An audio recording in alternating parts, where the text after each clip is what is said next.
जमाना कंप्यूटर का है। बिन कंप्यूटर ज्ञान के आज के दौर में जीवन की कल्पना करना भी बड़ा मुश्किल है।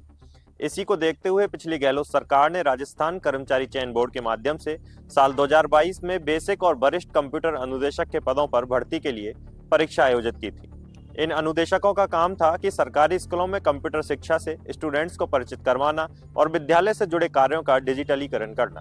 गहलोत सरकार में निकाली गई इस भर्ती परीक्षा में बेसिक कंप्यूटर अनुदेशक के 9,862 और वरिष्ठ कंप्यूटर अनुदेशक के 295 पदों को भरा जाना था, जिसके लिए बेसिक कंप्यूटर अनुदेशक के पदों पर 1.5 लाख से ज्यादा और वरिष्ठ कंप्यूटर अनुदेशक के पदों के लिए 21,000 से ज्यादा आवेदन प्राप्त हुए थे।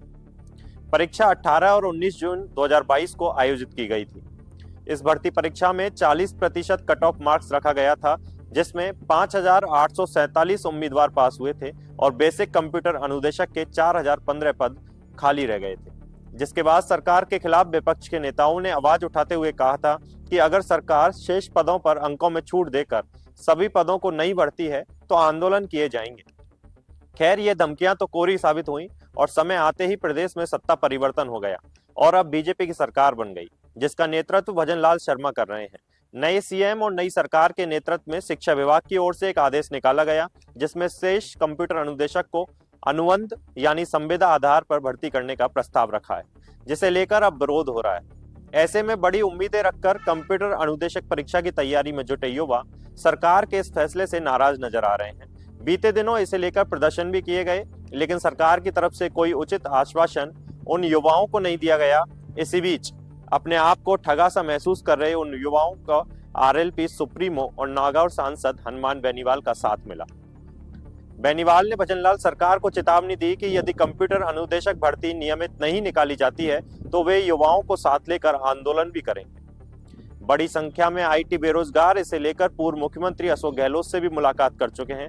आपको बता दें, कांग्रेस सरकार में पहली बार कंप्यूटर अनुदेशक भर्ती निकाली गई थी, लेकिन बड़ी संख्या में पद खाली होने के बावजूद अब तक भर्ती को नहीं निकाला गया है। याद दिला दें, कांग्रेस सरकार में जो कंप्यूटर अनुदेशक परीक्षा आयोजित की गई थी, उसमें बेसिक कंप्यूटर अनुदेशक के 9,800 पदों के लिए सिर्फ 7,069 का चयन किया गया था, यानी 2,793 पद खाली रह गए थे। वहीं 1,98,000 अभ्यर्थियों ने परीक्षा दी थी। चयनितों में नॉन टीएसपी के 6,873 और टीएसपी के 196 अभ्यर्थी शामिल थे। दरअसल भर्ती में चयन के लिए दोनों प्रश्न पत्रों में अलग अलग 40-40% मार्क्स लाना आवश्यक था, लेकिन अभ्यर्थी इतने अंक नहीं ला पाए, इसलिए 2,793 पद खाली रह गए। पद खाली रहने के पीछे एक और कारण यह भी बताया जा रहा था कि यह परीक्षा पहली बार हुई थी, अभ्यर्थियों को पेपर का अंदाजा नहीं था। खैर, अब जो भी हो, राजस्थान सरकार को आगामी बजट सत्र में आईटी सेक्टर के उन युवा बेरोजगारों के लिए सोचना चाहिए जो कई सालों तक इस भर्ती परीक्षा के लिए रात दिन मेहनत में लगे हुए हैं।